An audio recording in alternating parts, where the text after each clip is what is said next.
그가 오실 길을 곧게 하라. 오늘 대림절의 말씀을 전하려고 합니다. 오늘 대림절 네 번째 주일입니다. 그래서 이번 주에 성탄절이 있게 됩니다. 예수님을 향한 소망의 기대가 가장 부풀어 오르는 그러한 시기입니다.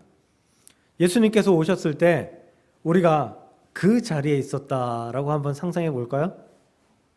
동방박사 대신에 우리가 예수님께 경배하고 있다. 얼마나 행복하겠습니까? 그냥 우리가 행복한 상상을 할 때, 좋은 상상을 할 때 그냥 입꼬리가 싹 올라가면서 미소를 짓게 되는 그런 모습이 아마 우리의 모습이 될 것 같습니다. 감사는 물론이고 소망과 기대로 말미암아 춤을 추게 될지도 모르겠습니다. 대림절은 그런 절기입니다. 그런 소망을 가지고, 그런 희망을 가지고 기다리는 절기입니다. 기다림 속에 소망을 품고 기쁨을 표현하기 위해서 웅크리고 있는 그러한 시기입니다. 마치 멀리뛰기 할 때 웅크렸다가 정말 도약하면서 활짝 펴서 좋은 기록을 내는 것 같은 그러한 시기가 대림절과 성탄절이 아닌가 싶습니다. 동트기 전이 가장 어둡다라고 하지요. 하지만 새벽의 태양은 그 무엇보다 밝고 환하게 우리를 비추면서 우리에게 새로운 희망이 있다, 새로운 소망이 있다라고 알려줍니다. 그런 대림절 네 번째 주간을 지내는 소망 있는 우리 모두가 될 수 있기를 주의 이름으로 간절히 축복합니다. 대림절은 예수님을 기다리는 절기입니다. 2000년 전 예수님의 초림을 기다렸던 사람들의 마음으로 돌아가서 저들의 믿음을 기억하며 오신 예수님께 감사하며 지내는 절기입니다. 또한 대림절은 다시 오실 예수님을 기다리는 절기입니다. 예수님께서 승천하실 때 다시 오시리라 말씀하셨잖아요. 그래서 요한계시록 22장 20절, 그 다음 절이 마지막 절인데요. 성경을 마무리하면서 사도 요한은 아멘 주 예수여 오시옵소서, 헬라어로 마라나타라고 말하면서 성경을 마무리합니다. 예수님은 다시 오실 것입니다. 반드시 다시 오십니다. 우리는 그때를 기다리며 소망을 가지며 예수님의 말씀을 준행하며 살아가야 되는 그리스도인 줄을 믿으시길 바랍니다. 또한 우리는 이 대림절에 그저 1년에 4주간 예수님을 기다리는 그런 삶이 아니라 매 순간순간 우리에게 임재하시는 예수님을 기대하는 그러한 대림의 삶을 살아야 하는 줄로 믿습니다. 우리는 매 순간 우리 마음속에 임재하시고 우리 마음 문을 두드리시고 우리 가운데 역사하시기를 원하시는 그런 예수님을 향하여서 소망을 품고 매 순간 살아가는, 그래서 초림의 예수님, 재림의 예수님, 그리고 지금 이 순간에 매 순간에 우리의 삶 전체 가운데 역사하시는 예수님을 기다리는 대림의 삶을 살아갈 수 있는 우리 모두가 될 수 있기를 주님의 이름으로 간절히 축복합니다. 부부는 닮는다라는 말이 있습니다. 그런데 부부가 닮으려면요, 서로가 서로를 향하여서 소망이 있어야 합니다. 왼수 같은 남편을 닮고 싶지는 않습니다. 지질이 꼴보기 싫은 아내를 닮고 싶지는 않은 것이기 때문입니다. 또한 좋아하는 연예인이나 존경하는 사람, 우리는 누구나 다 가지고 있습니다. 그래서 멘토라고 하는 그런 사람들을 우리는 닮으려고 하는 그런 삶을 살아갑니다. 만약에 어떤 사람이 나는 예수님을 가장 존경합니다 라고 했는데 교회는 안 다녀요. 이상하죠? 안 이상한가요? 예수님을 존경하는데 교회는 안 다녀요.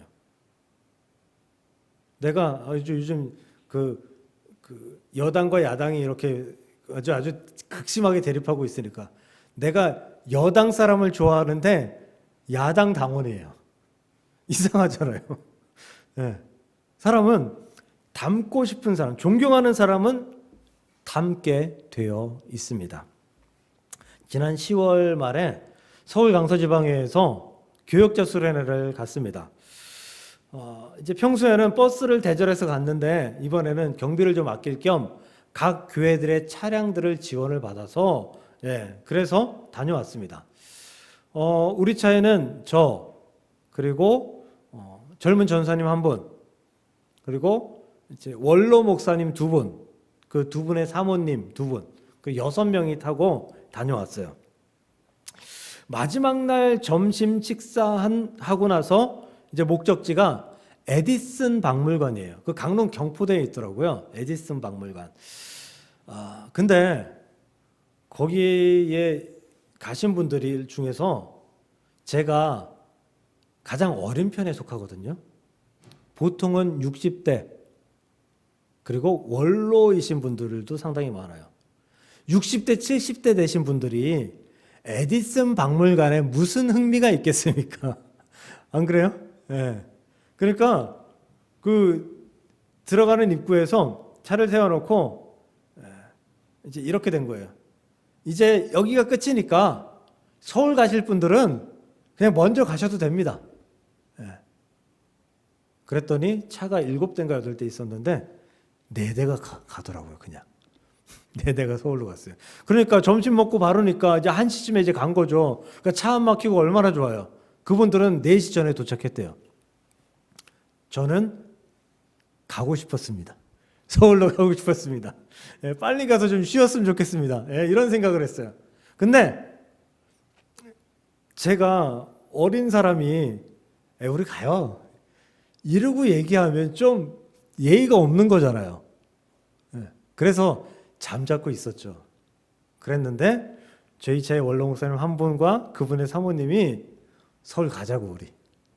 그래서 마음속으로 막 신났는데 신난 거는 표현하지 않고 아 그래요 목사님? 그럼 가야죠 뭐. 그리고 나머지 세 분에게 서울 가자고 설득하러 갔어요. 전사님 한 분은 가겠대요. 또 사모님 한 분도 가겠대요. 근데 마지막 남은 원로 목사님 한 분이 이렇게 말씀하시더라고요. 저 목사 내가 세상에서 가장 존경하는 사람이 예수님 그리고 그 다음에 에디슨이야. 아니 에디슨을 가장 존경한다는데 예수님 다음으로 존경한다는데 에디슨 박물관 들어가야죠. 그래서 5명은 가고 싶었지만 5명은 정말 가고 싶었지만 그 한 분 때문에 에디슨 박물관에 들어가서 여러 가지의 것들을 관람하고 그리고 나왔습니다.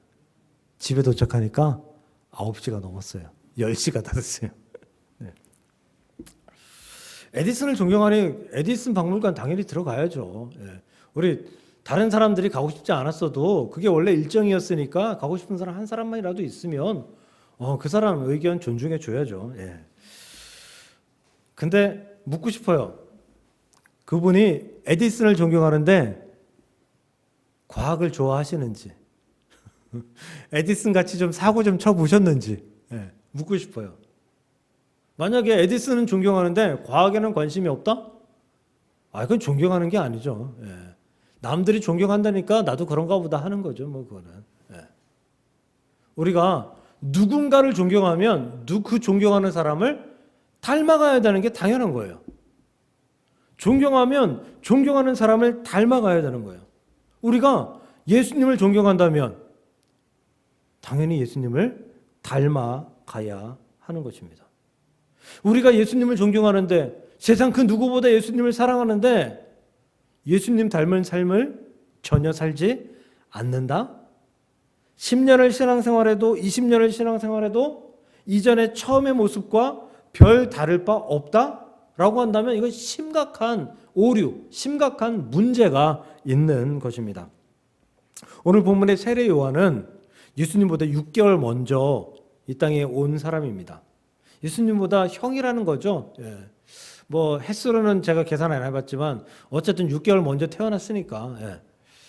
그러면 6개월 먼저 태어났으니까 사는 것도 6개월 먼저 살았고 다 모든 것들을 6개월 먼저 해야 되는데 세례 요한은 예수님을 준비하는 삶, 예수님을 닮은 삶을 살아갑니다. 그 중에 하나가 예수님은 광야에서 40주야를 금식한 후에 공생애를 시작하셨어요.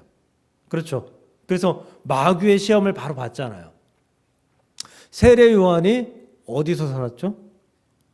광야에서 살았잖아요. 예. 세례 요한은 애초부터 젊을 때부터 광야에서 살았어요. 광야에서 메뚜기와 역청만을 먹으면서 거기에서 말씀에 전념하며 기도에 전념하며 거기서 살았다고요. 예수님을 닮은 삶을 살아갑니다. 예수님은 이 인생들의 사람들을 구원하시기 위해 그들을 위해서 가르치시고 치유하시고 그리고 모든 생명을 주시는 삶을 살았습니다. 세례 요한은요? 세례 요한은 치유하는 그런 능력들은 딱히 없었습니다. 모르겠습니다. 그런 모습들은 성경에 나타나 있지 않습니다. 그런데 그가 예수님을 준비하기 위해서 행한 것이 있습니다. 많은 사람들을 만나면서 그들에게 구원의 조건, 구원의 어떤 표식으로 나타낼 수 있는 세례를 감당하는 사람이 되었습니다. 그 역시도 젊은 나이에 순교하는 삶을 살았습니다. 예수님을 존경한다면, 예수님을 따른다면 예수님을 닮은 삶을 살아야 합니다. 세례 요한과 같이. 과연 우리는 얼마나 예수님을 닮았습니까? 예수님을 존경하고 사랑하고 그래서 닮고 싶다고 표현하지만 고백하지만 그 고백까지가 전부가 아닌지 그 이유로 더 나아가고 있는지 우리에게 질문해 볼 필요가 있다는 것입니다. 사랑하는 성도 여러분, 우리는 예수님을 존경합니다. 예수님을 사랑합니다. 그래서 예수님을 기다리는 사람들입니다. 그렇다면 그 기다림 속에서 예수님을 닮아가는 모습을 보일 수 있기를 주님의 이름으로 간절히 축복합니다. 혹시 유튜브 보세요? 요새 뭐 거의 보시죠. 뭐 어르신들도 많이 보시더라고요. 유튜브에 그 잘잘법이라는 거 혹시 아시는지? 잘 먹고 잘 사는 법. 이제 거기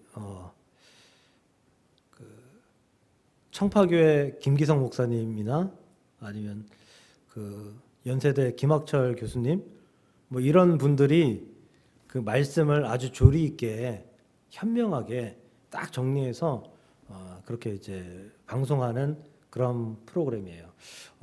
굉장히 은혜롭기도 하고 지혜롭기도 한, 그래서 저도 많이 보면서 많이 은혜를 받는 그런 유튜브 채널인데요. 거기서 이제 대림절을 준비하면서 이게 작년에도 봤고 올해도 본 그러한 영상이었는데 그 영상에서 그 김학철 교수님이 목사님이 이런 말씀을 하시더라고요. 기다림이라는 시에 이러한 것들이 있습니다라고 하면서. 근데 제가 그래서 기다림에서 검색해 봤더니 기다림이라는 그런 시는 없더라고요.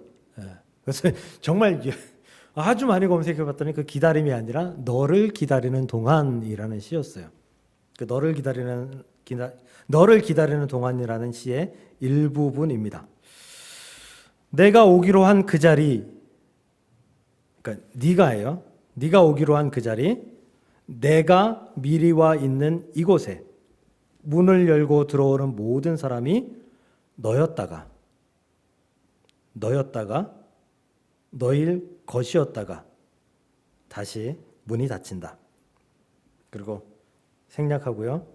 너를 기다리는 동안 나는 너에게 가고 있다.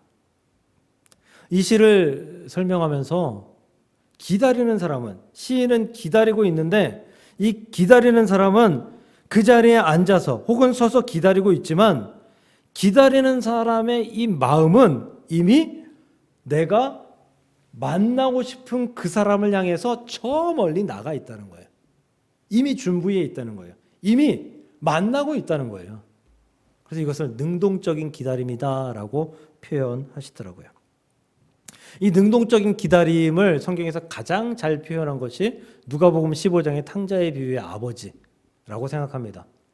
그 재산을 가지고 이제 이국 땅으로 간 그 탕자, 동구 밖에 나가서 매일 기다렸던 그 아들, 아마도 그 아들을 기다리는 그 시간이 이 아버지에게는 그리 긴 시간이 아니었을 것 같습니다. 우리가 누군가를 만날 때 그렇잖아요. 내가 정말 만나고 싶은 사람, 설레서 만나고 싶은 사람이 있는가 하면 내가 그냥 이 사람을 만나야 되나? 어쩔 수 없이 만나야 되는데 이런 사람들이 있잖아요. 그럼 그 기다림은 달라요. 내가 만나고 싶은 사람을 기다리는 그 기다림은 행복 가운데, 기쁨 가운데 기다립니다. 그 사람을 만나는 설렘 가운데 기다립니다. 그런데 내가 이 사람을 만나야 되나? 라는 그 기다림은 그 기다리는 시간이 굉장히 괴로워요. 우리는 예수님을 능동적으로 마치 탕자의 아버지가 기다리는 그 기다림처럼 예수님을 기다려야 하는 그 대림절을 살아가는 우리가 되어야 한다라는 것입니다. 오실 예수님을 기다리며 간절히 기다리며 오심을 머릿속에 그려보는 행복한 기다림, 그것이 그리스도인들의 기다림이 되어야 합니다. 그런데 기다리면서 그냥 기다리면 안 돼요. 아까 그 시에 그 기다리는 그 사람이 어떻게 기다리고 있었을까요? 여자라면 예쁘게, 남자라면 멋지게, 자신을 꾸미고 가장 아름답고 멋지게 보일 수 있는 그런 모습으로 그렇게 기다리지 않았을까?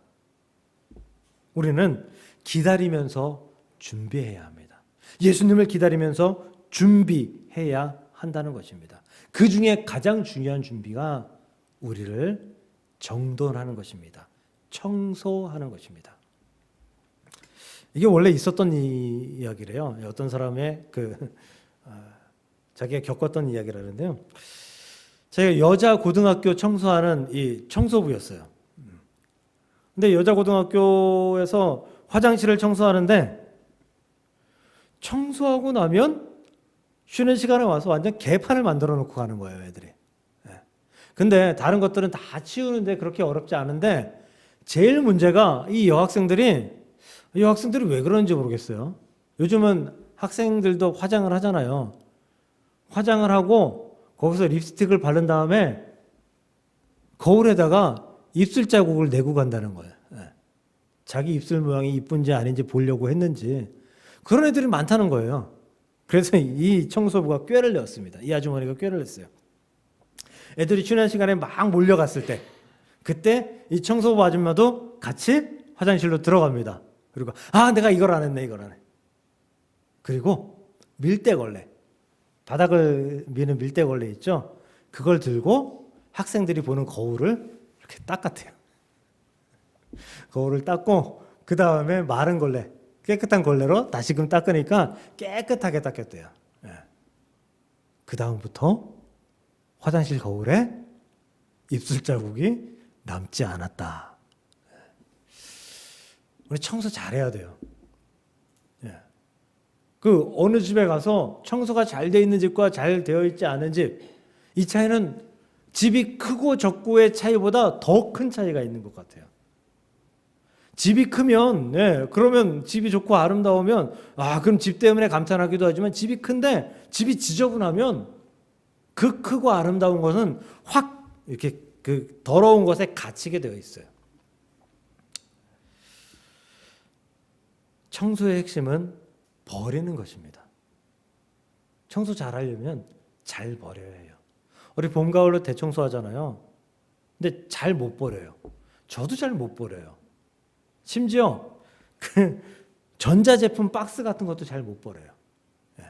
요즘엔 중고거래 하잖아요. 중고거래할 때 박스가 있으면 더 비싼 값을 받습니다. 그래서 박스도 잘 못 버려요. 요새 사람들은 더 심한 것 같아요. 그리고 청소하다가 이거 버려야지. 이번에는 확실히 버려야지 하고 밖에 딱 빼놨는데 정작 버리러 밖에 나갈 때 그때 또 고릅니다. 그렇죠. 또 골라서 거기서 다시 들여놓을 거 또 들여놔요. 버리지 못하면요, 청소를 잘해도 이게 금세 또 어지럽혀지더라고요. 그래서 청소를 자주 해야 됩니다. 만약 손님을 맞이하기 위해서 집을 청소했는데 집에 다시 쓰레기가 쌓여 있어요. 그럼 손님을 맞이할 수 없잖아요. 그럼 또 치워야죠. 그래도 쌓여 있어요. 또 치워야죠. 만약에 계속 그렇다면 결국은 손님을 집에 들이기가 어려울 것입니다. 도저히 손님을 맞이할 수 없다라고 판단할 수도 있을 것 같습니다. 예수님이 우리 안에 들어오기를 원하십니다. 우리는 예수님을 대림하고 있습니다. 기다리고 있습니다. 그런데 우리 속을, 우리 마음을 청소하고 있지 않는다면, 즉 버리고 비우지 않고 있다면 예수님은 들어오실 수 없게 됩니다. 한켠으로 쓰레기를 밀어버리고 공간에 좀 있으니 들어오세요. 아무리 해도 예수님은 들어오시지 않습니다. 예수님은 죄와 함께 거하시지 않기 때문입니다. 마태복음 5장 23절 24절입니다. 그러므로 예물을 제단에 드리려다가 거기서 내 형제에게 원망 들을 만한 일이 있는 것이 생각나거든 예물을 제단 앞에 두고 먼저 가서 형제와 화목하고 그 후에 와서 예물을 드리라. 무슨 말이에요? 이거 그냥 쉽게 표현하면요, 형제와 다투고 그리고 꺼림직한 그런 마음을 가지고 와서 예배하는 거 하나님이 안 받으셔. 예물 드리는 거 하나님이 안 받으셔. 그러니까 가서 먼저 해결하고 와. 이 얘기예요. 우리 안에 저런 것들이 우리 안에 있다면 예수님께서 우리 안에 들어오시기 어렵다라는 것이죠. 어렵다는 거예요. 신방 가면 간혹 이런 집이 있었습니다. 이 방에 들어가시면 안 돼요. 신방 가면 어떤 집은요, 집 그 방문들을 열어놔요. 열어놓고 있어요. 청소가 잘 된 집이에요. 또 어떤 집은 방문을 꽁꽁 닫아놓고 있어요. 청소가 안 된 집이죠. 거실만 막 청소한 거예요. 거실만 청소하고 거실에 있는 거 다 방에다 때려 넣은 거예요. 우리 죄를, 우리 악한 것들을, 우리가 회개해야 될 것들을, 예수님이 싫어하시는 것들을 우리 마음 한켠으로 몰아놓고 예수님을 맞이하는 것. 예수님은 그런 대림을 원하시지 않는다라고 믿으시길 바랍니다. 그러므로 예수님께서 여러분 가운데 오시기를 원하신다면 여러분 가운데 있는 죄악과 더럽고 추한 모든 것들을 계속해서 버리는 청소들을 온전히 행하실 수 있는 저와 여러분들이 될 수 있기를 주님의 이름으로 간절히 축복합니다. 마지막으로 예수님은 언제 오실지 몰라요. 그렇죠? 언제 오실지 몰라요. 베드로서 3장 10절에서 그러나 주의 날이 도둑같이 오리니 그날에는 하늘이 큰 소리로 떠나가고 물질이 뜨거운 불에 풀어지고 땅과 그 중에 있는 모든 일이 드러나리로다. 그날이 도적같이. 네, 2차장이죠. 예. 예수님께서 도적같이 오신다는 거예요. 아니, 오늘 오실지 내일 오실지 모르고, 그리고 우리가 살아있는 동안에 오실지 안 오실지조차도 우리는 모른다라는 거예요. 예수님이 분명히 마가복음 13장 32절에 그날과 그때는 아무도 모르나니 하늘에 있는 천사도 모르고 아들도 모르고 아버지만 아신다. 아들도 모르고 예수님도 모른다는 얘기 같아요. 예. 아무도 모른대요. 제가 말씀드린 적 있죠. 부끄러운 고백. 1992년 12월 28일. 예. 그때 저희 이제 큰이모가 기독교 대한성결교회 원주제일교회 권사님이신 우리 큰이모가, 큰이모가 저희 큰이모 댁하고 저희 집하고 붙어 있었거든요. 같이 살았어요.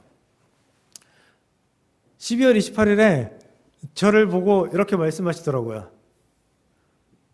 내일 내가 안 보여도 서운해하지 마. 나는 오늘 밤에 천국 올라갈 거야.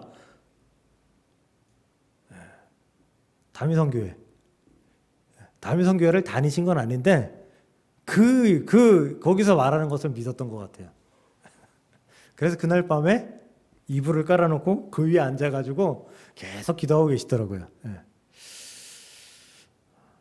다음날 이모님을 만났습니다. 뭐 옆집에 사니까 이모님을 만났어요.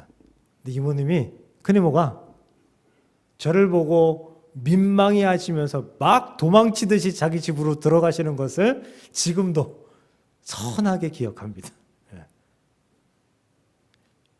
아니 몇 월 며칠 언제 예수님 오신대. 이건 들어볼 필요도 없어요. 그냥 이단이에요. 무조건 뒤돌아서 그 사람하고 말 안 섞으면 돼요. 무조건 이단이에요. 그날은 아무도 몰라요. 그런데 예수님은 반드시 오실 것입니다.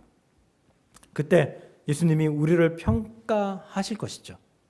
그때의 잣대는 뭘까요? 오직 믿음입니다. 그 믿음이 어떤 믿음이에요? 기다리는 믿음. 어떻게 기다렸니? 이 믿음이에요.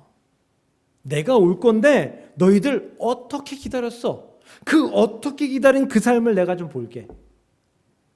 이게 예수님께서 우리를 평가하는 척도다라는 것입니다. 오직 믿음이 그 사람의 평가 잣대가 됩니다. 예수님의 임재는 내 삶의 한 사건이 아닌 내 삶의 전부가 될 것입니다. 그러므로 예수님을 기다리는 대림이 우리 삶의 전부인 것처럼 살아야 됩니다.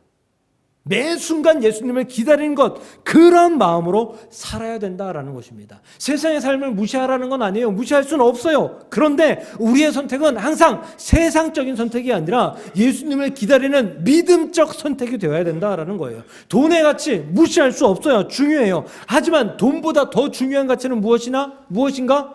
예수님을 기다리는 믿음의 가치다라는 거예요. 마태복음 13장 44절 잘 아는 말씀이죠. 천국은 마치 밭에 감추인 보와 같으니 사람이 이를 발견한 후 숨겨두고 기뻐하며 돌아가서 자기의 소유를 다 팔아 그 밭을 사느니라. 네, 우리가 무엇을 가지고 있든 천국은 그 무엇을 다 드리고 다 바쳐도 우리가 반드시 쟁취해야 되는, 반드시 누려야 하는, 얻어야 하는 그런 것이 바로 천국 구원이다라는 사실을 기억하시고 세상 어떤 가치보다 예수님의 가치가 소중하다. 나는 그 가치를 기다리는 사람이다 라고 믿으며 다짐하며 대림절을 살아가는, 대림의 인생을 살아가는 우리 모두가 될 수 있기를 주의 이름으로 축복합니다. 말씀을 정리합니다. 대림절은 성탄절 4주부터 시작됩니다. 하지만 이 대림은 4주만 대림하는 것이 아니라 우리 인생 모든 순간에 대림을 해야 되는 삶으로 살아야 된다라는 사실을 우리는 기억해야 되고 믿어야 합니다. 대림하는 자는 오실 분을 닮아야 합니다. 대림하는 자는 오실 분의 자리를 마련하는 삶을 살아야 합니다. 대림하는 자는 우리의 삶의 전부를 놓고 대림해야 합니다. 다시 오시고 지금 우리에게 임재하시고 역사하시는 그 예수님을 매일매일 매 순간 기다리며 그 기다림 속에 승리를 선포하며 살아갈 수 있는 대림절의 승리자가 되는 저와 여러분들이 되기를 주님의 이름으로 간절히 축복합니다.